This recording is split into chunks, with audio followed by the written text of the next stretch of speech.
எல்லாருக்கும் வணக்கம். நான் பிரகாஷ் பேசுகிறேன். இது வரைக்கும் நீங்கள் இந்த சேனலை சப்ஸ்கிரைப் பண்ணலாம், சப்ஸ்கிரைப் பண்ணிக்கோங்க. அது மட்டும் இல்லாமல் பக்கத்தில் இருக்க பெல் பட்டனும் கிளிக் பண்ணி வச்சுக்கோங்க. அப்போ தான் நம்ம சேனலில் போடுற எல்லா வீடியோஸும் உங்களுக்கு நோட்டிஃபிகேஷனில் காமிக்கும். மேலும் ஜோதிடம் சார்ந்த ஏதாவது கேள்விகள் இருந்தாலும் அல்லது உங்கள் சுய ஜாதகத்தை பற்றி ஏதாவது கேள்விகள் இருந்தாலும் நீங்கள் கீழே கமெண்ட் பாக்ஸில் உங்களோட பிறந்த தேதி, பிறந்த நேரம், பிறந்த இடம் குறிப்பிட்டு உங்கள் கேள்விகளை நீங்கள் கேட்கலாம். கண்டிப்பாக எல்லோருடைய கமெண்ட்ஸுக்கும் முடிஞ்ச வரைக்கும் நான் ரிப்ளை பண்ணுறேங்க. சரிங்களா? அதே மாதிரி இந்த வீடியோ உங்களுக்கு பிடிச்சிருக்கின்ற பட்சத்தில் ஒரு லைக்கும் போட்டு விடுங்க. நிறைய லைக்ஸ் வர தான் இன்னும் மேற்கொண்டு வீடியோஸ் நிறைய போடணுன்ற ஒரு தூண்டுதல் எனக்கும் வரும். சரிங்களா? முடிஞ்சிருக்கும் இந்த வீடியோ பார்க்குறவங்க ஒரு லைக்கை போட்டுட்டு கமெண்ட்டை போட்டுட்டு உங்களோட வீடியோ நீங்கள் பார்க்க ஆரம்பிங்க. சரி, வாங்க இப்போ வீடியோக்குள்ளே போகலாம். இவரை நம்ம என்ன பார்க்க போகிறோம் அப்படின்னா, கன்னியா ராசியில் பிறந்தவங்களுக்கு பங்குனி மாத ராசி பலன்களை பற்றி நம்ம தெளிவாக பார்க்க போகிறோங்க. இந்த பங்குனி மாதம் வந்து பார்த்திங்கன்னா தமிழ் மாதங்களில் கடைசி மாதமாக வருங்க. அதாவது சூரியன் மீனத்தில் சஞ்சரிக்கக்கூடிய காலகட்டங்கள் பங்குனி மாதம் நம்ம சொல்லுவோம். சரிங்களா? எல்லா ஆண்டை விட இந்த ஆண்டு சற்று வித்தியாசம் என்னென்னா, சூரியனோட ராகு, சனி, சுக்கிரன், புதன் ஆகிய 4 கிரகங்கள் இணைவு பெற்று சூரியனோடு சேர்த்து மொத்தம் 5 கிரகங்கள் மீனத்தில் சஞ்சரிக்க போகிறாங்க. ஸோ இந்த இணைவானது கன்னியில் பிறந்தவங்களுக்கு ராசிக்கு 7ஆம் இடத்துல இந்த பங்குனி மாதம் வந்து நிகழப்போகுது. சரிங்களா? ஸோ இது எந்த அளவுக்கு ஒரு மாற்றத்தை கொடுக்கும், எந்த அளவுக்கு சாதகமான விஷயங்கள் கொடுக்கும், எதெல்லாம் சாதகமாக இருக்குது, எதெல்லாம் சாதகமற்ற தன்மையில் இருக்குன்னு சொல்லிட்டு தெளிவாக பார்க்கலாம் வாங்க. கன்னியா ராசி அதிபதி யாருன்னு பார்த்தீங்கன்னா புதன் பகவான். கன்னியா ராசி கால புருஷனுக்கு 6வது ராசியாக வருதுங்க.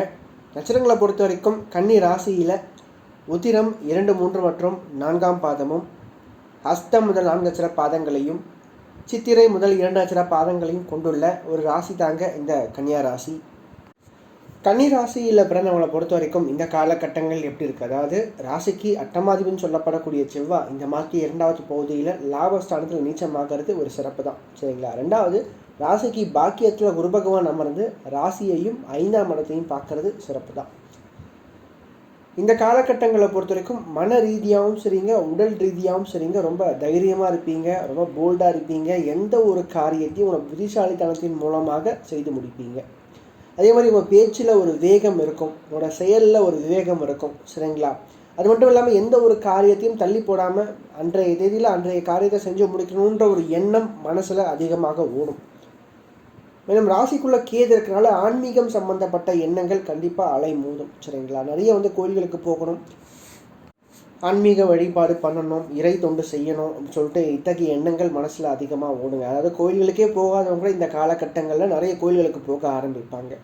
அதே மாதிரி புதிய புதிய அறிமுகங்கள் வாழ்க்கையில் உண்டாக்கும். வேற்று மொழி, வேற்று மதம் சார்ந்த நபர்களால் நல்ல ஒரு ஏற்றம், நல்ல ஒரு முன்னேற்றங்கள், அவங்களால ஒரு சில உதவிகள் வாழ்க்கையில் கிடைக்கிறது, அவங்க வழியில் சில ஆதாயங்களோட வாழ்க்கையில் ஏற்படுறது, அவங்களால ஒரு காரியம் வெற்றி பெறது.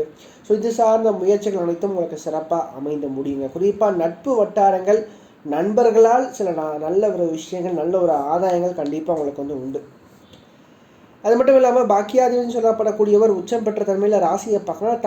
தந்தை சார்ந்த வழியில் சில முன்னேற்றத்தை கண்டிப்பாக கொடுக்கும். சரிங்களா? தந்தையினுடைய ஒரு சில உதவிகளால் உங்களுக்கு வாழ்க்கையில் அடுத்த கட்டத்துக்கு போகிறதுக்கான சில விஷயங்கள் ஒரு சிலருக்கு நடக்கும். அதே மாதிரி 8ஆம் அதிபதி பலம் குறைய வாழ்க்கையில் ஒரு என்ன சொல்கிறதுங்க, ஒரு ஸ்திரமாக ஒரு முடிவெடுத்து ஜெயிச்சு காமிப்பீங்க. போராட்டங்கள் குறையும், அவஸ்தைகள் குறையும், அலைச்சல்கள் குறையும். சரிங்களா?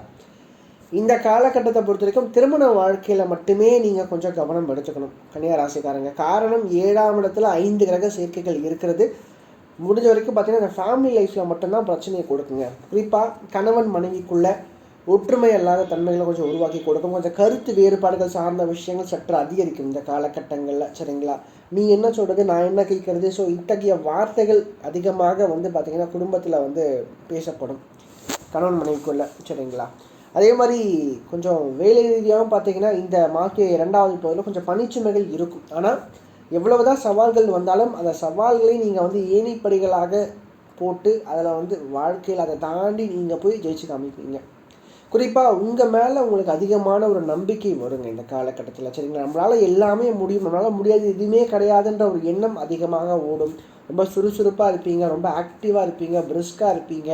அதே மாதிரி ஆரோக்கியம் சார்ந்த பிரச்சனைகள் இருந்துச்சுன்னா அந்த ஆரோக்கியம் சம்மந்தப்பட்ட பிரச்சனைகள் சரியாகும். ஹெல்த் ரீதியாக நல்ல ஒரு முன்னேற்றத்தை கண்டிப்பாக நீங்கள் பார்க்க முடியும் கன்னியா ராசிக்காரங்க அப்படின்னு சொல்லலாம். சரிங்களா? அதே மாதிரி மாணவியர்களை பொறுத்த வரைக்கும் படிப்பு சார்ந்த விஷயங்கள் சிறப்பாக இருக்குங்க. படிப்பில் ஓரளவுக்கு நல்ல ஒரு நிலைமைக்கு கண்டிப்பாக வருவீங்க. அதே மாதிரி வேலை இல்லாதவங்க அல்லது வேலை தேடிட்டு இருக்கக்கூடியவங்களுக்கு பார்த்தீங்கன்னா இந்த காலகட்டங்களில் சில தடைகள் ஏற்பட்டு அதன் பிறகு வேலை வாய்ப்புகள் சார்ந்த விஷயங்கள் கைகூடும். அதே மாதிரி சுயதொழில் செய்கிறவங்களுக்கு செய்கின்ற தொழிலில் ஓரளவுக்கு முன்னேற்றங்கள் கண்டிப்பாக வருங்க. ஏன்னா 2ஆம் அதிபதி உச்சமாக தான் இருக்கார். அதே மாதிரி பாக்கியத்தில் குரு இருக்கார். ஸோ நல்லா சம்பாதிப்பீங்க, ஓரளவுக்கு நல்ல ஒரு வருமானத்தை பார்ப்பீங்க. அதே மாதிரி நிறைய தான தர்மங்கள் அதிகமாக செய்வீங்க, நிறைய புண்ணியத்தை சேர்த்து வைப்பீங்க. அதுக்கடுத்து காதல் சம்மந்தப்பட்ட விவகாரங்களை பொறுத்த வரைக்கும் இந்த காலகட்டங்கள் காதல் சார்ந்த விஷயங்களால் மன கஷ்டங்கள் சற்று இருக்குது. கொஞ்சம் போராட்டங்களுக்கு பிறகு தான் காதலானது கைகூடும். சரிங்களா? அவ்வளோ எளிதாக இந்த காலகட்டத்தில் கை கூடுறதுக்கான வாய்ப்புகள் கொஞ்சம் குறைவு தான். அதே மாதிரி திருமணம் சார்ந்த விஷயங்கள் கொஞ்சம் தள்ளி போடுறது சிறப்பாக இருக்கும். சரிங்களா? குறிப்பாக வந்து பார்த்திங்கன்னா சித்திரை வைகாசிக்கு பிறகு செய்கிறது சிறப்பாக இருக்கும். உங்களை பொறுத்த வரைக்கும் சித்திரை மாதம் முடியணும். ஸோ அது வரைக்கும் அந்தளவுக்கு நல்ல ஒரு காலகட்டங்கள் பெருசாக கன்னியா ராசிக்காரங்களை பொறுத்த வரைக்கும் திருமண வாழ்க்கையில் இல்லை. மேரேஜ் லைஃப்பில் மட்டும் நல்லா கேட்டுக்குங்க, கொஞ்சம் பொறுமையாக இருக்கணும், கொஞ்சம் விட்டு கொடுத்து போகணும், கொஞ்சம் கருத்து வேறுபாடுகள் இருவருக்கும் இடையே சற்று அதிகமாக இருக்கும் இந்த நாட்களில். முடிஞ்ச வரைக்கும் கொஞ்சம் அனுசரித்து போயிட்டா சிறப்பாக இருக்கும். ஏன்னா விட்டு கொடுத்து போகிறவங்க இனிமே கெட்டு போக மாட்டாங்க. ஸோ அதுக்காக தான் நான் சொல்கிறேன். அதே மாதிரி செவ்வாய் 3ஆம் அதிபதி லாபத்தில் நீசமாகிறார். அவரே 8ஆம் அதிபதியும் கூட, அவரே 3ஆம் அதிபதியும் கூட. அவர் ரத்த பந்தம் சார்ந்த உறவுகளால் உடன் பிறந்தவர்களால் கொஞ்சம் வஞ்சிக்கப்படுவீங்க இந்த காலகட்டங்களில். சரிங்களா? அப்போ கொஞ்சம் எல்லாருக்கிட்டையுமே பார்த்திங்கன்னா ஒரு கண் வச்சுக்கணும். சரிங்களா? எல்லாருக்கிட்டையுமே வந்து எல்லாருமே ஒரே மாதிரி பார்க்காம ஒருத்தரையும் ஒரு விதமாக நீங்கள் வந்து நோக்கும்போது கண்டிப்பாக உங்களால் எல்லா பிரச்சனையும் சமாளிக்க முடியும். சரிங்களா? எல்லாருக்கிட்டையும் ஒரே மாதிரி மனிதராக வாழ முடியாது. இந்த காலகட்டங்களில் வாழ விட மாட்டாங்க. ஸோ அப்போ இடத்திற்கு ஏற்ற மாதிரி நீங்கள் உங்களை தகவமைத்துக் கொள்ளும்போது தான் கண்டிப்பாக வாழ்க்கையில் நல்ல ஒரு நிலைமைக்கு இந்த மாதத்தில் உங்களால் வர முடியும், எல்லாத்தையும் சமாளிக்கவும் முடியும்.